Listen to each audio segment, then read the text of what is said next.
वो एक सुनसान इलाके में बना हुआ पुराना बंगला था। बंगले के चारों ओर अजीब सा मौत जैसा सन्नाटा पसरा हुआ था। एक 25 वर्षीय युवक कमरे के अंदर गोल घेरा बनाए बैठा हुआ कुछ बड़बड़ा रहा था। कमरे में 0 वॉट का बल्ब जल रहा था और चारों ओर फर्श पर तंत्र मंत्र के सामान बिखरे हुए थे। उस युवक की हालत बहुत ही गंदी थी। अचानक उसके कानों में बंगले की डोरबेल की आवाज बढ़ी। उसने अचानक अपनी आंखें खोल दी।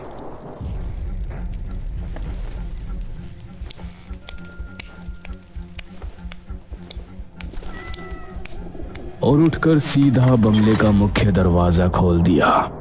अरे यार सुमित, तेरी हालत देखकर ऐसा लग रहा है जैसे तू महीनों से नहाया नहीं है।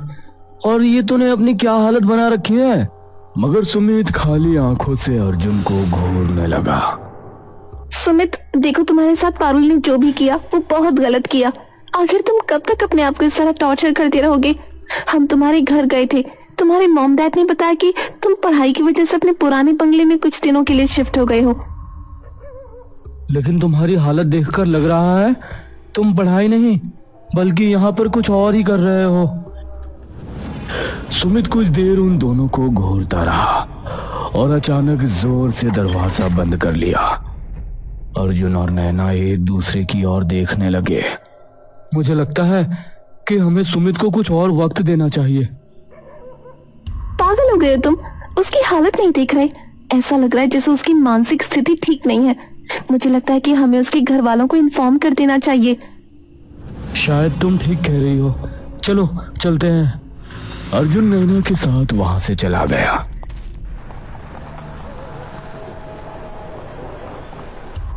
इधर सुमित दोबारा उस कमरे में आकर बैठ गया। वो एक टेबल के पास गया और एक लड़की की तस्वीर उठाई। अचानक उस तस्वीर को देखकर उसकी आंखों में नफरत के भाव झलकने लगे। तुम चाहे कितने भी अमीर बाप की औलाद क्यों ना हो पारुल, लेकिन तुम्हें मेरे साथ किए गए धोखे की सजा भुगतनी ही होगी।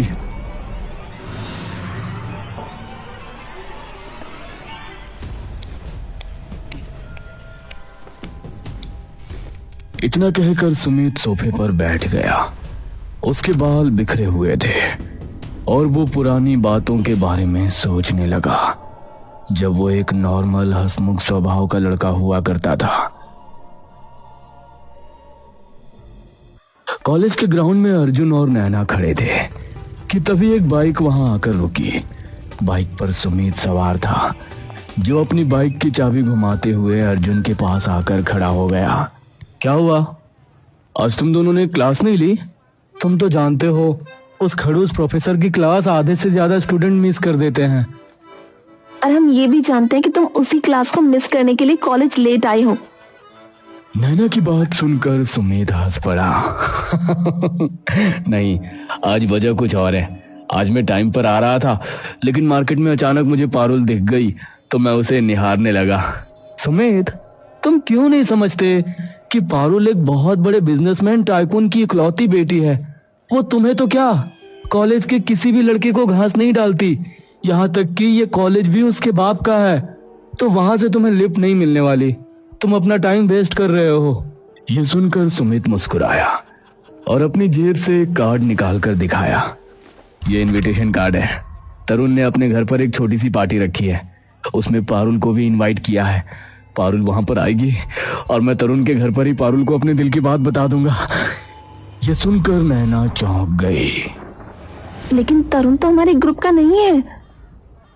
जानता हूँ, लेकिन जैसे ही मुझे पता लगा कि तरुण अपने घर पर छोटी सी पार्टी रखा है और उसमें पारुल को भी इनवाइट किया है, मैंने उससे दोस्ती कर ली अपने नोट्स देकर, और साथ ही ये भी कह दिया कि पार्टी में मेरे साथ मेरे दोस्त नैना और अर्जुन भी आएंगे। अर्जुन हंस पड़ा। तो कभी नहीं सुधरेगा। अगली रात तरुण के बंगले में उसके सारे दोस्त जमा थे। वहां पारुल भी मौजूद थी और सब डांस कर रहे थे।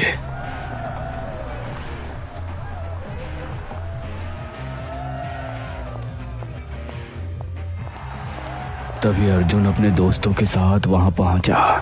मेरे दोस्त, मुझे यकीन था कि तुम जरूर आओगे। लिसन माय ऑल फ्रेंड्स, ये है मेरे नए दोस्त सुमित, जिसने मुझे एग्जाम के लिए अपने सारे नोट्स दिए हैं। अब एंजॉय द पार्टी। सुमित की नजर पारुल पर जमी हुई थी। कुछ देर बाद सुमित पारुल के पास पहुंचा। मैं तुमसे एक बात कहना चाहता हूँ। हाँ बोलो, क्या बात है? पारुल, अब आई लव यू ये कहने की ना जाने कब से कोशिश कर रहा था, लेकिन हिम्मत नहीं जुटा पा रहा था। यह सुनकर पारुल ने एक जोरदार चांटा सुमित के गाल पर जड़ दिया। अचानक म्यूजिक बंद हो गया और सभी दोस्तों की नजरें पारुल और सुमित की ओर टिक गई। मुझे आई लव यू कहने से पहले अपने और मेरे औकात का फासला तो नाप लिया होता। जितनी कीमत के घर में तू रहता है ना, उससे दोगुनी कीमत के घर में मेरे घर के नौकर रहते हैं। मुझे अफोर्ड करना तेरे बस की बात नहीं। आइंदा मुझसे बात करने की कोशिश की ना तो ये हाथ अगले गाल पर भी छप जाएगा। आखिर तुम्हें थर्ड क्लास लोगों को अपनी पार्टी में बुलाने की क्या जरूरत थी? सारा मूड खराब कर दिया।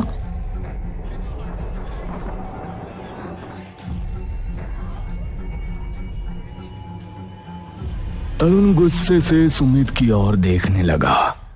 सुमित को अपनी बहुत ज्यादा इंसल्ट महसूस हुई और वो गुस्से से तरुण के घर से बाहर निकल गया। पीछे पीछे अर्जुन और नैना भी आ गए।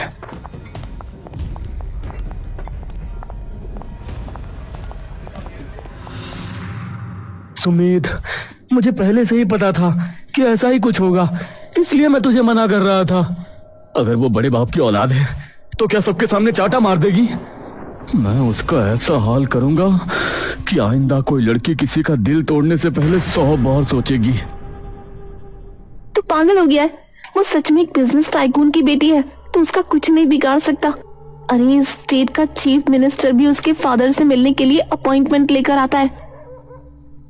मगर सुमित ने उनकी बात का कोई जवाब नहीं दिया और अपने घर लौट आया। उस दिन से सुमित ने कॉलेज जाना बंद कर दिया और सबसे मिलना जुलना, यहां तक कि फोन उठाना भी बंद कर दिया।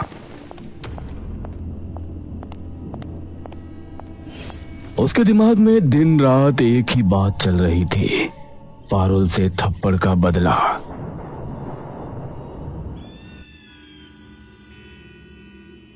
एक दिन सुमित लैपटॉप में कुछ देख रहा था कि तभी उसकी नजर एक वीडियो पर पड़ी, कर्ण पिशाचनी। सुमित ने तुरंत वो वीडियो ओपन किया और कर्ण पिशाचनी के बारे में गौर से सुनने लगा। कर्ण पिशाचनी को जिसने सिद्ध कर लिया वो अपने मन की सारी इच्छाएं पूरी कर सकता है। कर्ण पिशाचनी केवल सिद्ध करने वालों को ही दिखाई देती है और उसकी हर इच्छा पूरी करती है, यहां तक कि वो आपकी जीवन संगिनी की तरह आपका साथ देगी, आपकी हर बात मानेगी। लेकिन इसे सिद्ध करना आसान नहीं है।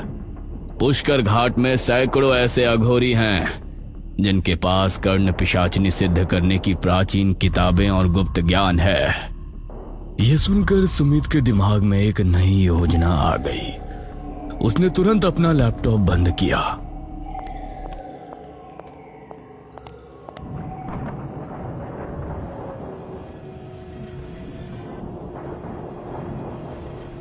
अगले दिन सुमित अपना बैग लेकर घर से बाहर निकल रहा था कि तभी उसकी बहन शालिनी ने पूछा, भैया आप कहाँ जा रहे हो? पुष्कर घाट, बस मेरा घूमने का मन कर रहा है।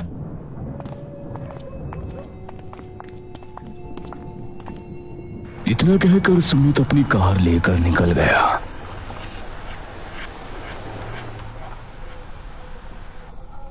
कुछ घंटे बाद रात के सन्नाटे में सुमित पुष्कर घाट में खड़ा था। तभी उसे एक अघोरी दिखाई दिया। सुमित धीरे धीरे कदम बढ़ाकर उसके पास गया। क्या हुआ? तुझे शमशान घाट में डर नहीं लगता? चला जा। रात के समय यहाँ कोई रुकना पसंद नहीं करता। मैं यहाँ पर कुछ पता करने आया हूँ। क्या पता करने आया है? मैं कर्ण पिशाचिनी को सिद्ध करना चाहता हूँ। ये सुनकर अघोरी की आंखों में अजीब सा डर दिखाई दिया। ऐसा सोचना भी मत, तू नहीं जानता, कर्ण पिशाचिनी सुनने में बहुत अच्छी लगती है, लेकिन इसे सिद्ध करना आसान नहीं होता। सिद्ध करने वाले को इस पूरे ब्रह्मांड की सबसे कठिन परीक्षा देनी होती है, तभी कर्ण पिशाचिनी उसके सामने आती है। परंतु वो जिस किसी के जीवन में आती है उसका जीवन नरक बन जाता है। लौट जा। तभी सुमित की नजर अघोरी के बगल में रखी हुई एक किताब पर पड़ी जो बहुत प्राचीन लग रही थी। सुमित ने तुरंत वो किताब उठा ली। मेरी किताब वापस कर। लेकिन सुमित रात के सन्नाटे में सीधा दौड़ पड़ा। अघोरी की आवाज उसके कानों में गूंज रही थी। किताब वापस कर दे मूर्ख, तू नहीं जानता कर्ण पिशाचिनी कितनी खतरनाक होती है। उस दुनिया के दरवाजे मत खटखटा, वहां से कोई वापस नहीं आया। मगर सुमित की आंखों में केवल पारुल के लिए नफरत थी। वो अपनी कार में बैठा और सीधा अपने घर लौट आया।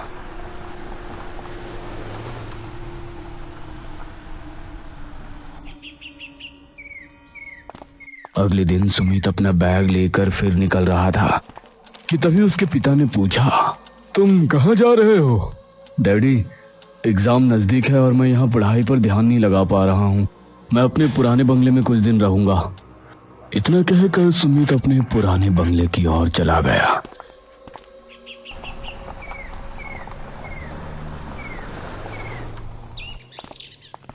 सुमित पुराने बंगले में पहुंच गया।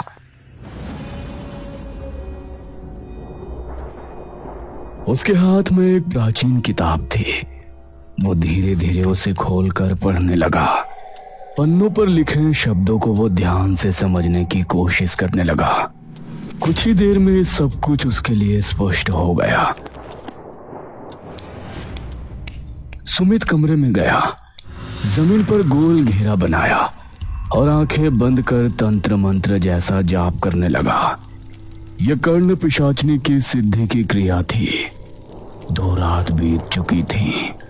भूख और प्यास से सुमित के होठ सूख चुके थे, लेकिन उसने क्रिया नहीं तोड़ी थी। आज कर्ण पिशाचिनी की सिद्धि का अंतिम दिन था। 10 दिनों से लगातार भूखा प्यासा रहने और कड़ी तपस्या के कारण उसकी हालत दयनीय और डरावनी हो चुकी थी। उसके कपड़ों से भयानक बदबू आ रही थी। सुमित की नजर जब घड़ी पर पड़ी, रात के 11 बजे थे।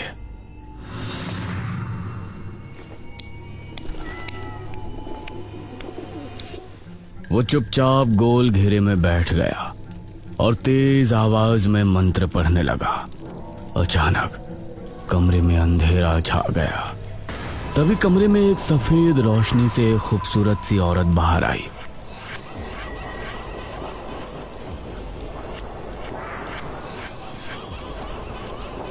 आखिर तुम मुझे अपने पास बुलाने में कामयाब हो ही गए।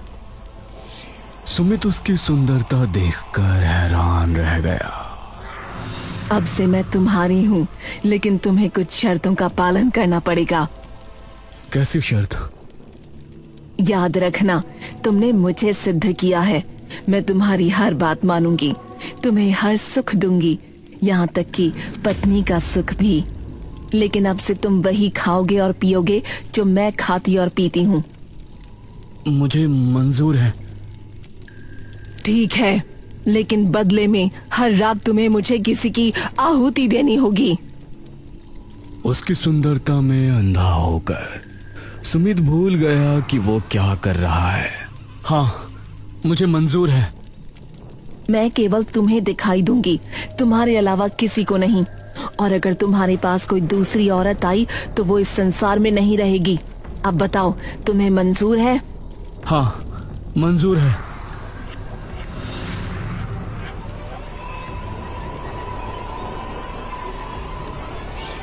कर्ण पिशाचिनी अचानक उसके गले लग गई। सुमित के मन में अजीब सा तूफान उठने लगा, लेकिन उसने खुद को संभाल लिया। क्या हुआ? क्या तुम मुझे नहीं चाहते? चाहता हूं, पर उससे पहले तुम्हें मेरे लिए कुछ करना पड़ेगा। क्या?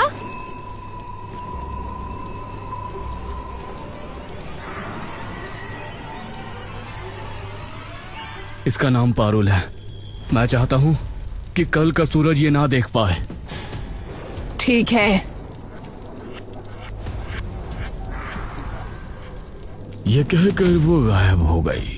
उधर पारुल अपने बेडरूम में आईने के सामने बाल काट रही थी। अचानक उसे आईने में पीछे एक भयानक चेहरा दिखाई दिया। वो चौंकी और पीछे मुड़ी। वहां एक भयावह औरत खड़ी थी। कौन हो तुम? भयानक औरत ने बिना कुछ कहे उसकी तरफ डरावने तरीके से बढ़ने लगती है। पारुल की चीख पूरे बंगले में गूंज गई।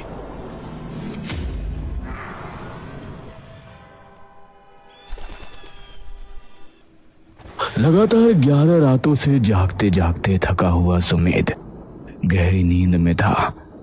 तभी एक मधुर आवाज उसके कानों में पड़ी। उठो सुमित। सुमित ने आंखें खोली। वो उसके सामने बैठी थी। तुम्हें पता है पारुल अब इस दुनिया में नहीं है।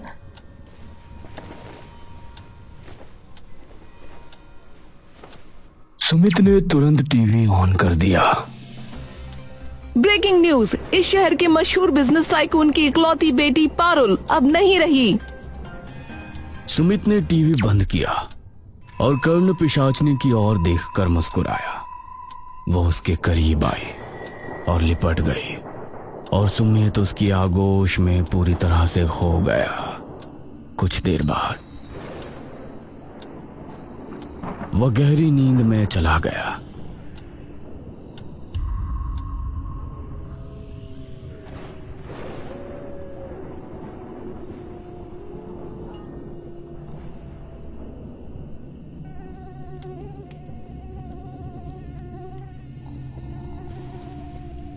सुमित उठकर पागलों की तरह इधर उधर देखने लगा। कमरे में हर तरफ सन्नाटा था, पर उसके कानों में वही डरावनी मोहक आवाज गूंजी। तुमने वादा किया था हर रोज आहुति दोगे, जाओ भी। सुमित की आंखें फैल जाती हैं, उसकी सांसें तेज हो जाती हैं। वो सम्मोहित सा खड़ा हो जाता है। वो उठ खड़ा हुआ।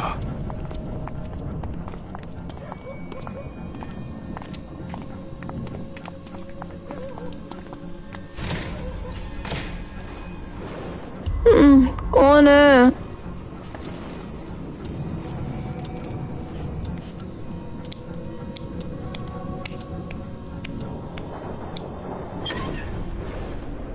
दरवाजा खोलते ही सामने सुमित खड़ा है।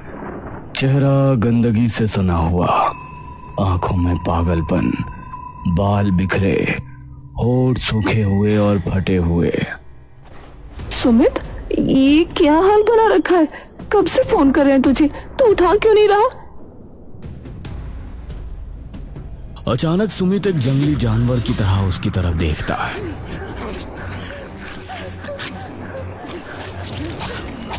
कैलाशनाथ घबरा कर उठते हैं। सामने सुमित लहूलुहान खड़ा है, आंखों में हैवानियत।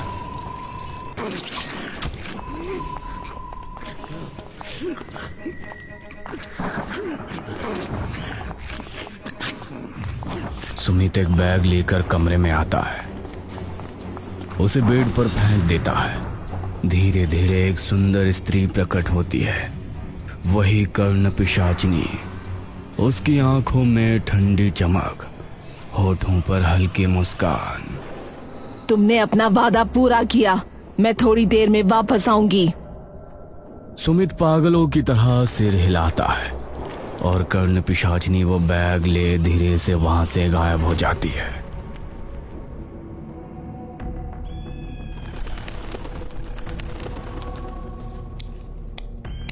अगली सुबह शालिनी कमरे में घुसती है और सामने का मंजर देखकर वो चीख पड़ती है।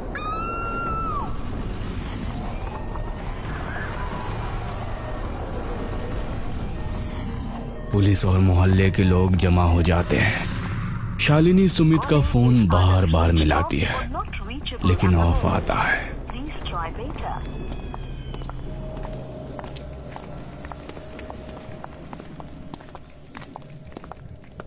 ये सब कैसे हुआ? सुबह मॉम डैड को देखा तो इस हालत में मिले। पता नहीं किसने ये किया और सुमित भैया फोन भी नहीं उठा रहे। मुझे लगता है हमें सुमित के पुराने बंगले में जाना होगा।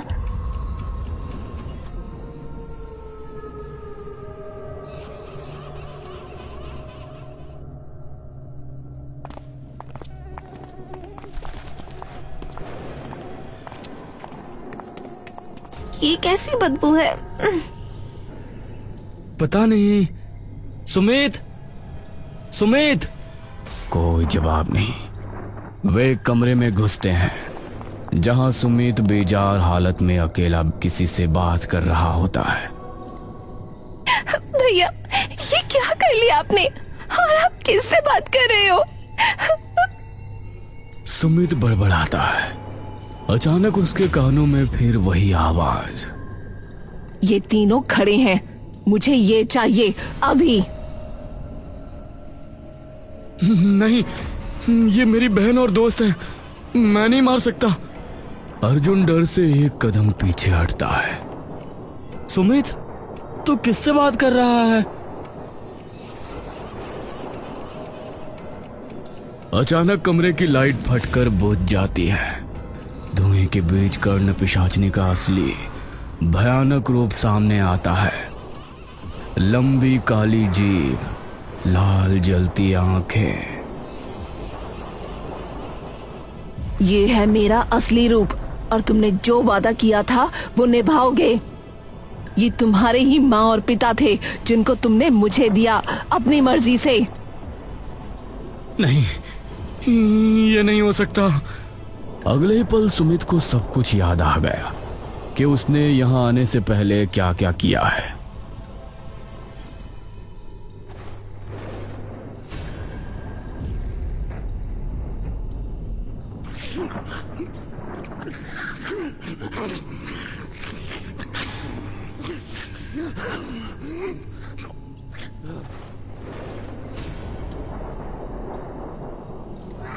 हाँ, ऐसा ही हुआ है। सुमित की आंखों से आंसू बहने लगे। ये क्या कर दिया मैंने? कर्ण पिशाचिनी जिसकी जिंदगी में आ जाती है उसके जीवन में सिर्फ उसका आदेश चलता है। आदेश का पालन करो।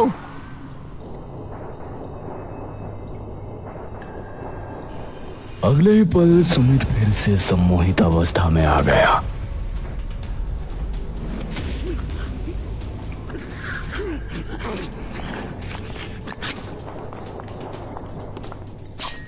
अपने दोस्त अर्जुन और नैना की ओर बढ़ने लगा।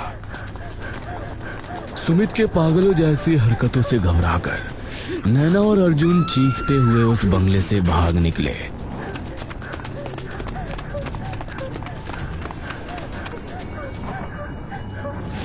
वे चिल्लाते हुए घने जंगल की ओर दौड़े।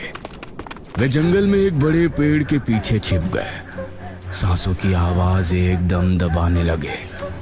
तभी दूर से उनके सामने एक लंबा झाड़ झंखाड़ों से ढका हुआ व्यक्ति आता दिखा। वह वही अघोरी था जिससे सुमित कर्ण पिशाचिनी की प्राचीन किताब चुराकर भागा था। तुम दोनों यहाँ क्या कर रहे हो इस वक्त जंगल में इतनी डर के साथ? अर्जुन कांपते हुए सब कुछ अघोरी को बताता है।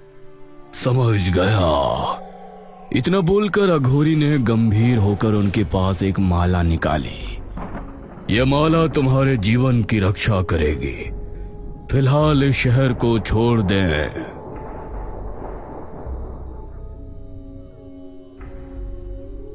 हम ऐसा करेंगे।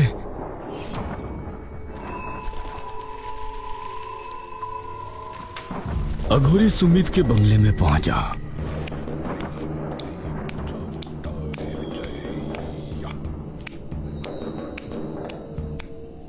और एक भयावह दृश्य देखा। सुमित का शरीर सूखा, बेजान और उसकी आंखें लाल। सुमित, यह कर्ण पिशाचनी हर रोज तुम्हारी शरीर की रूह चूस रही है। वो तुम्हारी जीवन शक्ति को निगल रही है। मैं यह सब कुछ रोकना चाहता हूँ। तुझसे मैंने कहा था कि कर्ण पिशाचनी जिसकी जिंदगी में आ जाती है उसका जीवन नर्क हो जाता है। अघोरी ने लाल पाउडर से कमरे के फर्श पर एक विशाल यंत्र बना दिया। उसके चारों कोनों पर काले दिए जलाए जिनकी लौ नीली हो चुकी थी। वह तेज स्वर में मंत्र पढ़ने लगा। हर शब्द के साथ कमरा कांपने लगा। तभी दीवार से एक काली परछाई अलग हुई। उसका चमकता चेहरा, आंखें लाल, कर्ण पिशाचनी हवा में तैरते हुए अघोरी के सामने आ गई। अघोरी, सुमिता मेरा है। नहीं, तेरी प्यास ने उसे अधमरा कर दिया है। अब लौट जा। पिशाचनी ने कान फाड़ चीख मारी। कमरे की खिड़कियां फट पड़ी, दिए बुझने लगे। लेकिन अघोरी ने मंत्र और तेज कर दिए। पिशाचनी ने अपनी लंबी सांप जैसी जीभ अघोरी की ओर बढ़ाई, लेकिन त्रिशूल की नोक से टकराते ही वो पीछे हट गई। अचानक उसने झपटा मारा और अघोरी को अपनी पकड़ में जकड़ लिया।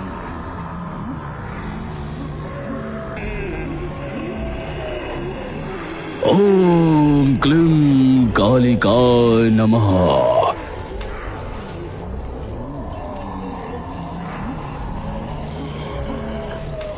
उसके शब्द बिजली की तरह गूंजे। पिशाचनी पीछे उछल गई, लेकिन उसकी आंखें और गुस्से से धधक गई। उसने सुमित की ओर हाथ बढ़ाया, पर यंत्र की लाल रेखाओं ने उसके हाथों को पीछे झटका दिया। तुम मुझे बांध नहीं सकते। बांधना नहीं, विदा करना है। अघोरी ने तांबे के पात्र में काला तेल डाला और उसमें लाल धागा जलाया।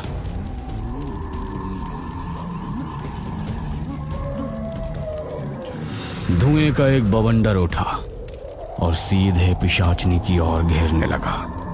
वो तड़पने लगी। उसकी चीखें मानो पूरे बंगले में गूंजने लगी। लेकिन वो इतनी आसानी से नहीं गई। उसने अपने चारों ओर का अंधेरा गाढ़ा कर दिया और एक पल के लिए अघोरी के मंत्र थम से गए।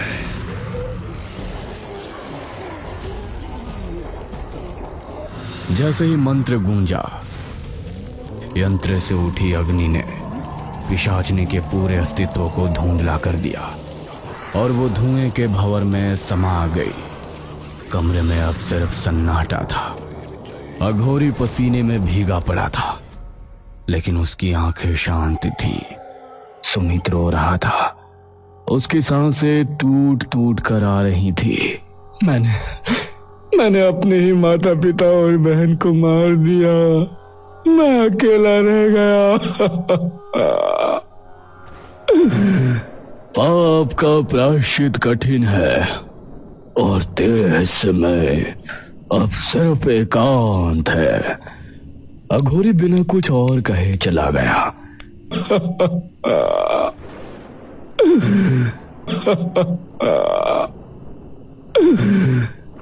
सुमित उसी अंधेरे बंगले में अकेला रह गया, जहां हर दीवार उसके गुनाहों की गवाही दे रही थी।